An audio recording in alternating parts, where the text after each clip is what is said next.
কিসের? এটার দাম তো 3 কোটি টাকা। তুমি এটা পেলে কোথা থেকে? আসলে জিনাল নয়, আমি ওই ফোনটারই একটা কপি এনেছি। তো আদ্রিতার নীলের কথা একটু সন্দেহ হয়, কারণ ফোনটা দেখে একেবারেই আসল বলেই মনে হচ্ছে।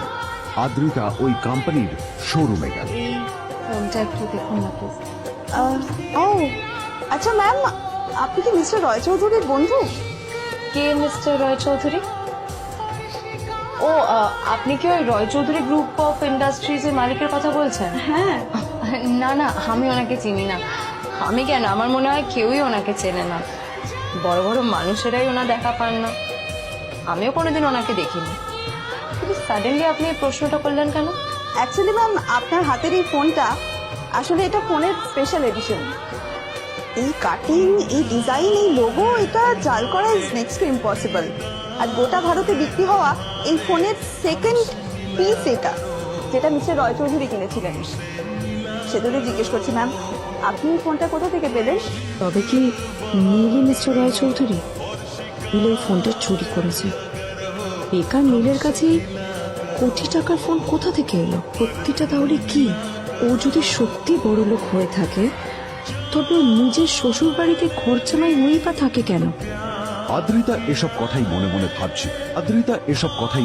ভাবছি। তবে আদ্রিতার বিশ্বাস ছিল যে কোনো না কোনো মতলব করেই নীল এই ফোনটা আদ্রিতার জন্য নিয়ে এসেছে। পর আদ্রিতা সেই ফোনটার কথা ভুলে গেল। সকাল ঘুরতে বেরিয়েছে বাইরে। কটা বাজে রে? আমার খুব লেট হয়ে গেছে, বুঝলি? তোরা খেল, ঠিক আছে? তোরা খেল, আমি আসছি। হাই গেল। নীলকে ডাকছে কেন বলতো? ওইদিকে বাড়িতে আদ্রিতা আর চিত্রা আশ্চর্য হয়ে গেল যে নীল হঠাৎ কোথায় উধাও হয়ে গেল। মা তোমাকে কিছু বলে গেছে নীল? হ্যাঁ, কোথায় গেছে ও?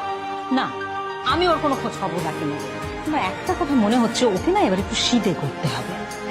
কাজে যদি আসতো ছেলেটা, যখনই কোনো কাজের কথা বলি ভ্যানিশ হয়ে যায়। আমি ওকে বলেছিলাম আর&বি গোল্ড এন্ড ডায়মন্ড থেকে আমার সেটটা নিয়ে আসতে, আনেনি। আজকেও ভালো করে অফিসে নিয়ে যাবো, ভ্যানিশ হয়ে গেল। কোথায় গেল কে জানে? আমার ভাগ্যে জুটেছে এরকম একটা ছেলে। তুমি কেন বিয়েটা দিয়েছিলে আমাকে? এটা আবার কি বলছিস? আমার কি দোষ?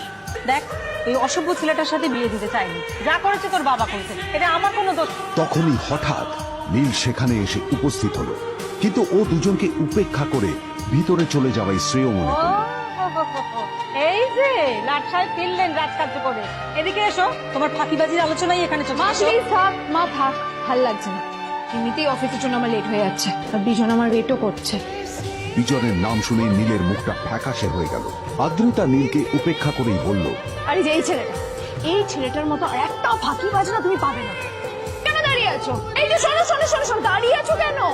তোমাকে আমি বলেছিলাম আর&বি গোল্ড ডায়মন্ড তোমার সেটটা তুলেছো, তোলোনি তো। এইটা চাই না আমার। তুমি আমার সাথে অফিসে যাবে, ফেরার পথে তুমি সেটটা নিয়ে আসবে। তোমার জন্য সবসময় লেট হয়ে যাবে, তোমার জন্য বিরক্ত লাগে। আর ব্যাগটা নিয়ে ওর পেছন পেছন কোথায় যাচ্ছ? যাবি ওখানে রেখে এসো। নীল চিত্রার সাথে মাঝে মাঝে ঝগড়া করলেও তার স্ত্রী আদ্রিতার সাথে ও কখনো ঝগড়া করত না। সত্য সব অপদার্থ। এর মধ্যেই তারা আদ্রিতার অফিসে পৌঁছে গেল। আদ্রিতা গাড়ি থেকে নামতে নামতে দেখলো যে তার কাছে অনেকগুলো ফাইল আছে। নীলের দিকে তাকিয়ে ওকেই ফাইলগুলো নিয়ে ভেতরে আসতে বলল। হাঁ করে দাঁড়িয়ে আছো কেন? ফাইলগুলো নিয়ে ভেতরে এসো।